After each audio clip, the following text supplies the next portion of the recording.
পুরুষ মানুষ অনেকটা খেজুর গাছের মতো নিঃসঙ্গ নীরব, অথচ সব কিছু সহ্য করে মাথা উঁচু করে দাঁড়িয়ে থাকে। না আছে আদর, না আছে যত্ন, না কেউ জল দেয়, না মাটি, না সার। নিজের পায়ের তলার মাটি নিজে শক্ত করে নেয়। অযত্নে, অবহেলায় ধীরে ধীরে সে বড় হয়। কিন্তু বড় হওয়ার পর তার কাছে প্রত্যাশা শেষ থাকে না। তার ফল মিষ্টি, তার রসের জন্য হাহাকার। বছরের পর বছর ক্ষত বিক্ষত করা হয় তাকে। এক ফোঁটা এক ফোঁটা করে রস নিংড়ানো হয়।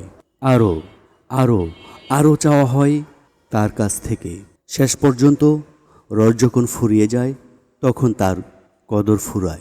একাকী, অবহেলায় পড়ে থাকে। জীবন শেষ হলে হয়তো জ্বালানি কাঠ হয়ে যায়, হয়তো মাছ ধরার ফাঁদ। তবুও কোনো অভিযোগ নেই তার। প্রতিবাদ করে না, কিছু প্রত্যাশাও করে না, ভালোবাসাও চায় না সে। শুধু দিয়ে যায়, ফল দিয়ে যায়, রস দিয়ে যায়, আর মাথা উঁচু করে বেঁচে থাকে পরিবারের পুরুষ মানুষটির মতো। খেজুর গাছ সম পুরুষদের জন্য শ্রদ্ধা আর ভালোবাসা, তাদের জন্য এক গভীর শুভেচ্ছা।